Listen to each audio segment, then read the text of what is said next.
Welcome back to the deep dive. We're looking at a stack of research today that honestly doesn't make a ton of sense at first glance. It kind of looks like three different biographies just stapled together. It really does.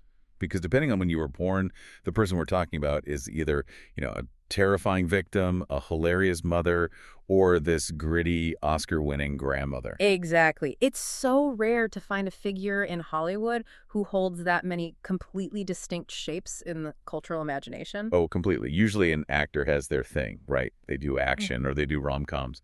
But with the subject of today's deep dive, we're looking at someone whose career isn't just a line.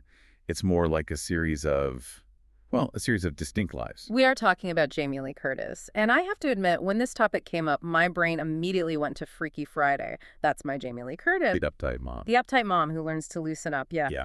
But I know for a huge chunk of our audience, she's the lady screaming her lungs out while running away from a guy in a William Shatner mask. And for an even newer generation, she's that stern IRS inspector with the hot dog fingers from Everything Everywhere All at Once. See? It's wild. So the mission today is to figure out how these are all the same person. We want to unpack how someone who started as the ultimate Nepo baby, and I mean, we're talking royalty levels of nepotism. The final boss of Nepo babies. The final boss, yes. How she managed to survive the horror ghetto, battle some pretty serious demons, invent a diaper. A diaper that was technically way ahead of its time. We are definitely getting to the diaper, don't worry. But she also achieved her highest critical acclaim well into her 60s. It's just a weird trajectory. Most careers in Hollywood seem to fade out, but hers just got louder. It is a unique arc. And to really understand the end, or, the current peak, we have to go all the way back to the beginning. Because you mentioned Nepo baby, and frankly, that's where her story has to start. Right, because her parents weren't just actors. They were icons. Massive. Absolutely massive. She was born in 1958 in Santa Monica to Tony Curtis and Janet Leigh. If you're a fan of mid-century cinema, it just doesn't get bigger than that. Tony Curtis was the heartthrob of the 50s, some like It Hot, The Defiant Ones, just a huge star. And Janet Leigh is, of course, the woman in the shower in Psycho, arguably the most famous single scene in horror movie history. So growing up, Jamie Lee must have been living the dream, right? Hollywood parties, red carpets, the whole works. You'd think so, wouldn't you? But the sources we've looked at paint a much, much starker picture. It wasn't really a fairy tale at all. Oh. Well, her father was Jewish, of Hungarian descent, and her mother had this mix of Danish, German, and Scotch-Irish heritage. But that power couple dynamic, it imploded pretty fast. They divorced in 1962. Okay, so she was just a toddler then. Exactly, just 3 or 4 years old. That's rough. But did she stay close to her dad? I mean, he's Tony Curtis. You'd imagine he'd still be a big presence. Not at all. And this seems to be absolutely key to understanding her drive. She has been on record, very bluntly, stating that after the divorce, her father was, and this is a quote, not around and not interested in being a father. Wow, that's blunt. It gets even harsher. When Tony Curtis died years later, Jamie Lee and her siblings discovered something pretty devastating regarding his estate. What happened? They had been completely cut out of his will, every single one of them. Nothing. That sends a pretty clear message, doesn't it? It does. It basically says you might have my name, but you are completely on your own. So while she was raised by her mother and her stepfather, a man named Robert Brandt, she grew up with this really weird duality. How so? She had the Curtis name, which absolutely opened doors. We can't deny that. But she also had this profound emotional void where a father figure should be. I guess that explains why she didn't just jump straight into acting. Yeah. I see here she went to some very, very elite schools. Harvard Westlake, Choate Rosemary Hall. Top tier. Yeah, these are the kinds of places you go if you want to be a senator or a CEO, not a scream queen. Precisely. She was on a very academic track. She actually enrolled at the University of the Pacific, which was her mother's alma mater, to study law. Imagine that timeline. Jamie Lee Curtis, attorney at law, filing motions instead of fighting Michael Myers. It almost happened, but it didn't last. She dropped out after just 1 semester. The gravitational pull of the family business was just too strong. And this brings us to the first major turning point and a bit of a controversy in her career. Her breakthrough role in Halloween in 1978. The movie that changed everything. It did. But here's the thing about that Nepo baby discourse. Sometimes people get roles because their parents make a phone call. In this case, it was pure cold marketing strategy. It was. The producer, Debra Hill, was very transparent about this in later interviews. She didn't just cast Jamie Lee because she was a good actress for the part. She cast her specifically because she was Janet Leigh's daughter. Because Janet Leigh was the original horror icon from Psycho? Exactly. Hill knew that horror fans would immediately make that connection. The marketing writes itself. Come see the daughter of the Psycho star in a brand new horror movie. It was, for lack of a better word, a gimmick. That has to be such a weird feeling for a young actor. You get your big break, but you know deep down you're basically a marketing prop. It's a huge double-edged sword. It got her in the room, there's no question. But once she was in the room, she had to deliver. Yeah. And boy, did she. Halloween wasn't just a hit. It became the highest-grossing independent film of its time. And it literally wrote the rule book for the modern slasher genre. It absolutely did. Yeah. I want to dig into that rule book for a second, because before Halloween, horror was really different. Very different. You had your classic monster movies or maybe psychological thrillers like Psycho. Exactly. Halloween codified the final girl trope. This idea that the survivor is the one who is vigilant, maybe a bit more sexually repressed compared to her friends. The good girl. The good girl, but also resourceful. Jamie Lee Curtis played Laurie Strode not as a damsel in distress, but as a terrified person who, when pushed, finds a way to fight back with knitting needles and coat hangers. But the success of Halloween, it kind of ruined her for a while, didn't it? In a weird way. Ruin might be too strong, but it definitely trapped her. Right. So what we call the horror ghetto. Horror ghetto. Sounds bleak. It can be career suicide. Because Halloween made so much money, every studio in Hollywood rushed to make their own version. And they all wanted Jamie Lee Curtis to star in them. So she gets typecast immediately. Instantly. So in 1980 alone, just 2 years after Halloween, she stars in The Fog, Prom Night, and Terror Train. That is a lot of running and screaming to pack into 1 year. It was complete saturation. Yeah. And the quality was variable. The Fog was another John Carpenter film, so it did okay. It has a cult following now. Right. But Prom Night and Terror Train, commercially they were successful, sure, but the critics absolutely shredded them, and by extension they shredded her. How personal did it get? Very. Roger Ebert, who was the most influential film critic in America at the time, reviewed all 3 of her 1980 films. And he was not kind at all. He compared her role in this horror glut to what actors like Christopher Lee or Boris Karloff were to theirs.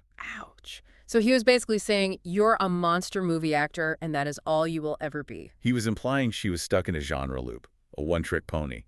The criticism was that she was just a scream queen.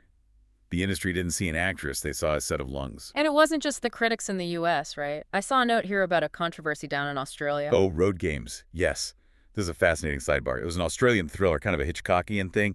The American distributors insisted on casting Jamie Lee to secure the funding. So they needed a name. They needed an American name. But the Australian Actors Equity, the actors union there, went to war over it.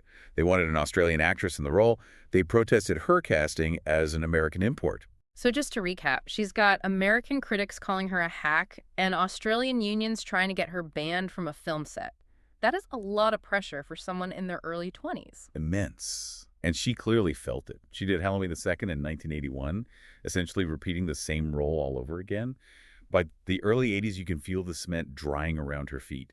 If she didn't break out of that horror box immediately, she would have been doing straight-to-video slasher sequels for the rest of her life. So how do you break out? You have to do something completely different. You flip the script. You go from slasher to comedy. And that brings us to Trading Places, 1983. This is the pivot point. If this movie does not happen, we are not having this conversation about her today, period. I love Trading Places. It's a classic. She plays Ophelia, the prostitute with a heart of gold who helps Dan Aykroyd's character. It's such a funny, warm performance, but the studio didn't want her for that role. Not at all.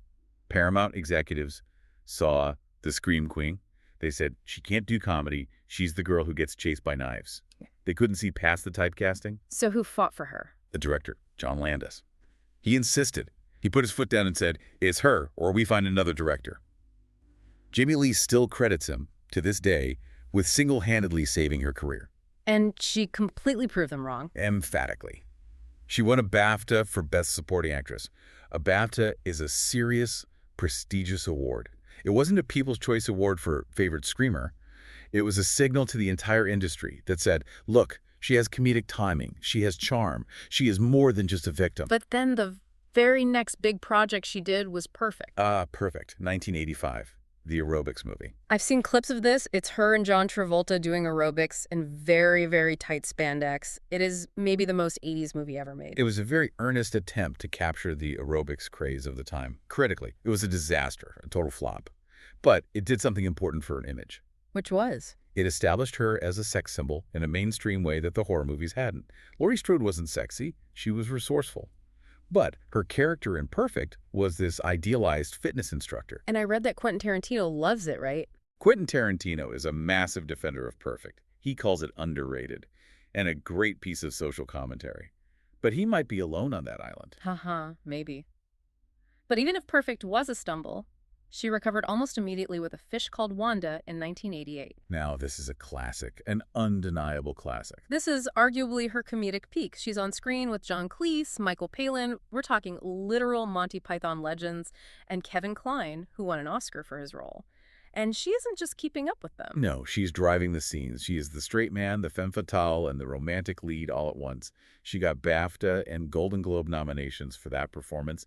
This solidified her as a comedic heavyweight. It's just wild to think that in less than 10 years, she went from Roger Ebert mocking her for being in a horror glut to holding her own against John Cleese in a sophisticated comedy. It really speaks to her intelligence as a performer. Comedy requires a very sharp mind, arguably more so than horror. She proved she was smart. And she parlayed that success into television with Anything But Love. Yep, opposite Richard Lewis. It ran for 4 seasons, and she won a Golden Globe and a People's Choice Award for it. It proved she could carry a TV series. By the time the 90s rolled around, the Screen Queen label was basically a footnote in her biography. She was a movie star, a legitimate, bankable movie star. And then came the blockbuster era, True Lies, in 1994. Directed by James Cameron, starring Arnold Schwarzenegger. I mean, this is the absolute top of the mountain in the mid-90s. 3rd highest grossing film of the year. And that movie has that famous scene, the striptease. It does. And we should unpack that scene for a second because it's a brilliant piece of physical comedy. It's not just a sexy dance. Right. She's playing a bored housewife who is pretending to be a spy/seductress, but she's clumsy about it. She falls. She trips over the bedpost. Exactly. It's sexy, but it's also hilarious. That balance is incredibly hard to strike. If she had just done a perfect sexy dance, it would have been boring. If she was too goofy, it would have ruined the tension of the scene. She walked that line perfectly. And won another Golden Globe for it. So at this point, she's a certified action comedy star. She also did My Girl in 1991, which was a huge commercial success, and showed her softer maternal side. But as with all careers, what goes up must eventually come down. We hit the late 90s and early 2000s, and things start to get a little weird. Because she does Halloween H20 in 1998, which was a deliberate choice to return to the franchise that made her famous. It was a hit, but it also signaled a bit of a creative retreat. And then we enter what I like to call the Disney Mom era. Freaky Friday, 2003, with Lindsay Lohan. Which, to be clear, was a massive critical and commercial success. A.O. Scott, the New York Times, actually called it her best work ever. He thought she was brilliant in it. But around this time, she also had some real stinkers. Do you remember a movie called Virus from 1999? Vaguely. It was like robot aliens on a boat, some kind of sci-fi horror thing, something like that. Jamie Lee Curtis has been incredibly open about this particular film. She hates it. She has called it a piece of shit, her words, and openly regrets making it. And then there was Christmas with the Cranks in 2004. With Tim Allen. It made money, but it is widely considered one of the worst Christmas movies ever made. It has a 5% on Rotten Tomatoes. Oof. And I think that burnout, that string of movies, led to her retirement, right? Because in 2006, she made a pretty bold public announcement. She did. She went on Access Hollywood and said she was closing the book on acting. She was done. She wanted to focus on her family. And for a celebrity to walk away in their late 40s, that usually means it's over for good. Yeah, Hollywood has a very, very short memory. If you leave, they just replace you. For a while, it seemed like that was it. But she didn't just sit around gardening. And this brings us to my absolute favorite part of the research, the diaper. I know we would get here. We have to talk about the diaper. Because when I first read Jamie Lee Curtis holds a U.S. patent, I assumed it was some kind of vanity thing. But this is legit engineering. It is. U.S. patent number 4,753,647, filed way back in 1987. 1987. That's peak Fish Called Wanda era. She's filming movies and designing hygiene products on the side. Apparently so. The invention itself was a disposable diaper with a moisture-proof pocket built into the outer layer that held wet wipes. Okay, as a parent, that is genius. It is pure genius. You're holding a squirming baby with one hand, you're trying to find the wipes with the other, having them attached to the diaper. That's a billion-dollar idea. It is an incredibly practical solution to a very messy, very common problem. Hmm. But here's the fascinating part, the why didn't she sell it part. Yeah, why isn't there a Curtis brand diaper in every supermarket in the country? Ethics. She refused to market the product or license the patent to any company until they could develop fully biodegradable diapers. Wait, really? In the 1980s, that's very forward-thinking. Yes, she was deeply concerned about the environmental impact of all those plastic diapers filling up landfills. So she essentially sat on a gold mine because the technology for the biodegradable materials just wasn't there yet to make it sustainable in her eyes. That is actually incredibly principled. She left millions, maybe hundreds of millions of dollars on the table. The patent eventually expired in 2007 and entered the public domain. Anyone can make it now. She never made a single dime off of it. But it tells you a lot about her character. She's practical, she's inventive, but she has moral lines she won't cross. She seems to have a lot of these side quests in her life. She's not just an actress, she's also a best-selling children's author. A huge bestseller. Okay. She collaborates with an illustrator named Laura Cornell. They've done a bunch of books like Today I Feel Silly and It's Hard to Be 5. If you have been to a baby shower in the last 20 years, you have seen these books. They are staples. And then there's The Secret Nerd Life. This one blew my mind. I had no idea. This is delightful. It's so wholesome. Jamie Lee Curtis is a hardcore gamer and a big manga fan. She plays World of Warcraft, like the online game. She does. She's been very open about it. And she loves the manga One Piece. But she doesn't just play at home on her couch. She goes to the conventions. She goes to BlizzCon for Warcraft. She goes to EVO, which is the big fighting game tournament, and she goes to Comic-Con. But how? She's Jamie Lee Curtis. She'd get mobbed instantly. She wears disguises. And I don't just mean sunglasses and a hat. I mean full head-to-toe cosplay. There is a famous photo of her at EVO in 2015. She is dressed as the character Vega from Street Fighter. Vega. Wait, that's the guy with the claw and the white mask that covers his whole face? Exactly. The mask covers her entire face. She walked around the convention floor, rubbing shoulders with thousands of fans, and nobody knew they were standing next to a Golden Globe winner. I just love that. It shows she's a genuine fan. She's not doing it for press or for a photo op. She's doing it because she genuinely wants to be part of that community. It completely humanizes her.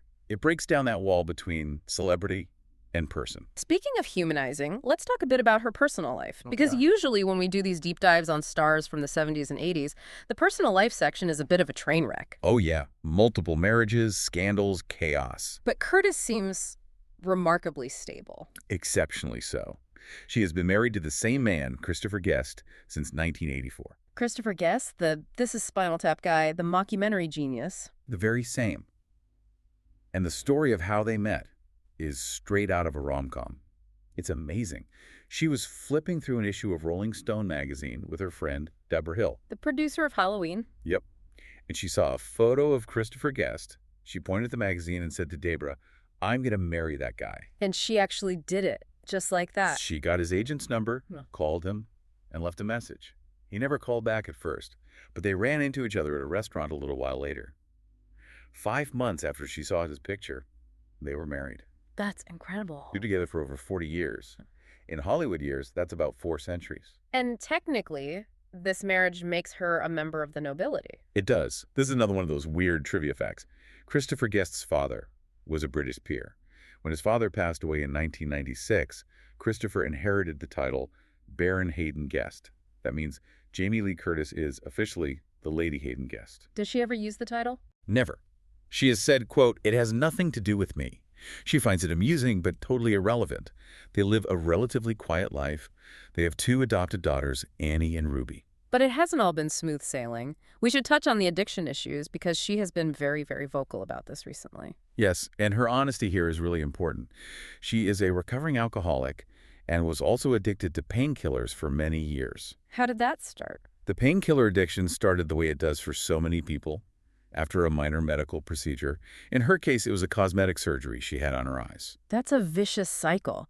You get surgery to look perfect for the industry, and you end up with a life-threatening addiction. And she hid it for a long time, over a decade.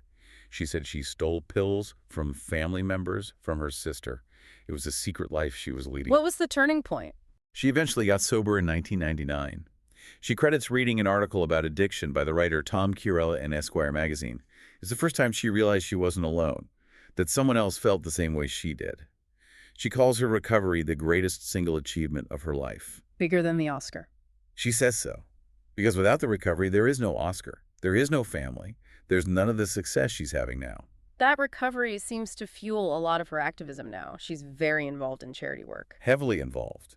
She's a huge supporter of Children's Hospital Los Angeles.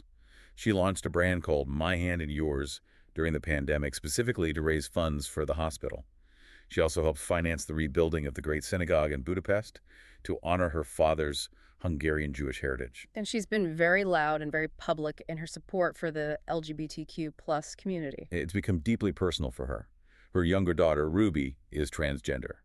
Since Ruby came out, Curtis has become a fierce mama bear on the issue, speaking out constantly against anti-LGBTQ plus legislation. She isn't just writing checks, she's using her platform. Now, speaking of social media and her platform, we should mention that she's not immune to stepping in it. She had a pretty notable controversy recently regarding the conflict in Gaza. Right. This was in October of 2023. She posted a photo on her Instagram account with the caption, "Terror from the Skies," and an Israeli flag emoji. She clearly thought the photo depicted Israeli children looking at incoming missiles. But it wasn't that. No. It turned out the photo was actually of Palestinian children in Gaza, and they were looking up at Israeli airstrikes.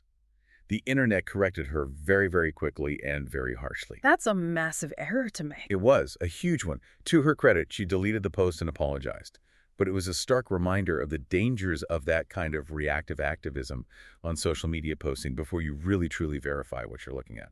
Let's pivot back to her career, because we left her in retirement back in 2006. How do you go from "I'm done with acting" to winning an Oscar 15 years later? It's what we're calling the Curtisance, the Great Renaissance.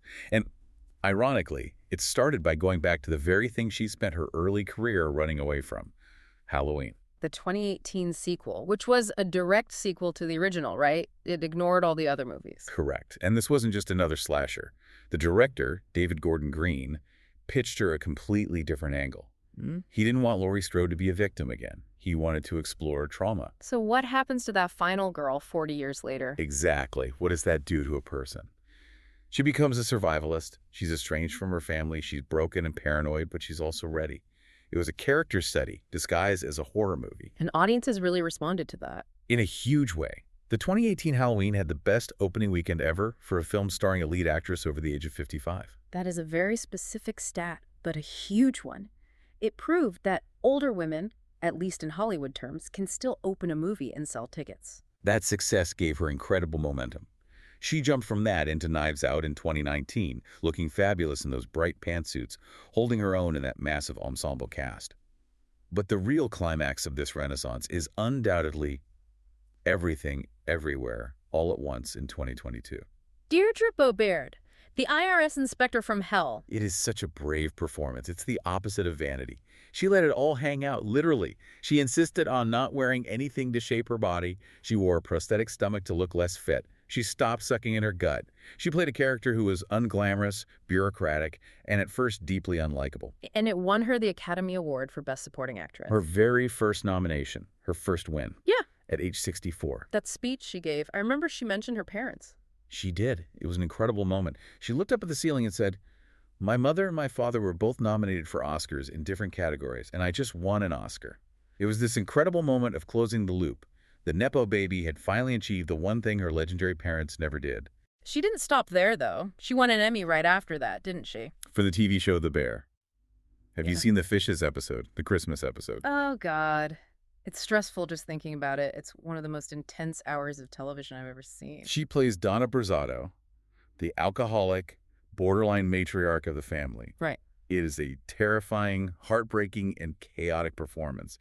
And she won the Primetime Emmy for Outstanding Guest Actress for that single episode. So she is just collecting hardware in her 60s that she couldn't get in her 20s. Now, in the interest of balance, not everything she touches turns to gold these days. We have to talk about Borderlands. The 2024 movie, Yeah. based on the video game, it was Yes. not It good. bombed, right? A critical and commercial bomb, a huge one. But at this point in her career, I honestly don't think she cares. She has the Oscar. She has the Emmy. She has the legacy. A flop here and there doesn't dent the armor anymore. And she's also got Freakier Friday coming up, the sequel. Yes, her and Lindsay Lohan are both coming back, which just proves she knows what her audience wants. She's embracing the nostalgia while still pushing forward with new, challenging roles. You know, there is one thing that really stands out to me about this current version of Jamie Lee Curtis. It's her stance on aging. It is so refreshing. We live in this world of Instagram filters and cosmetic fillers, and she is out there actively saying no. She has become a militant pro-aging advocate. She has publicly stated she regrets the cosmetic procedures she had in the past, especially because they led to her addiction. She says they erased who she was. And she did that photo shoot for The Guardian. Yes. For a 2025 campaign, she did a photo shoot wearing these grotesque red plastic lips to mock the trend of lip fillers. She's basically standing up and saying, I earned these gray hairs. I earned these wrinkles. This is what a 60-something woman looks like. It ties back perfectly to that quote from when she received the Golden Lion for Lifetime Achievement in 2021. This is my favorite quote of hers. Because usually a Lifetime Achievement Award is Hollywood's polite way of saying, thanks for your service, now please go away. It's a retirement watch. Right. It's like, here's a statue, don't let the door hit you on the way out. But Jamie Lee Curtis accepted that award and said, I feel so alive. I'm just beginning my work. That is such a flex. And she was right. She was completely right. She won the Oscar after she said that. She won the Emmy after she said that. She proved that the entire narrative of aging out of Hollywood is a lie if you simply refuse to accept it. So when we look at this whole stack of notes, the Scream Queen, the comedian, the inventor, the gamer, the Oscar winner, what is the through line? What are we supposed to take away from the Jamie Lee Curtis story? I think the takeaway is about the fallacy of the peak. We're taught that you have a peak in your career, usually in your youth, and then the rest of your life is just managing the decline. Jamie Lee Curtis proves that a career and a life isn't a mountain with one single summit. It's a whole mountain range. She had a peak with Halloween. She had another peak with a fish called Wanda. A peak with True Lies. And a massive, massive peak right now. Exactly. She represents resilience. She survived the things that usually kill careers. Bad sequels, being typecast, addiction, public flops. She just kept reinventing herself, not by chasing trends, but by revealing different parts of who she actually was all along. Whether that's the nerd in the Vega mask or the mom fighting passionately for her trans daughter. It's all her. It was always there. So here's a final thought for you to chew on as you go about your day. We live in a culture that is absolutely obsessed with 30 under 30 lists and young prodigies. It makes you feel like if you haven't made it by 25, you're basically cooked. But Jamie Lee Curtis invented a diaper in her 30s, got sober in her 40s, and won her first Oscar in her 60s. So the question is, why are you so convinced your best work is behind you? Maybe, like Jamie, you're just getting started. I like that a lot. Thanks for diving in with us. We'll see you in the next one.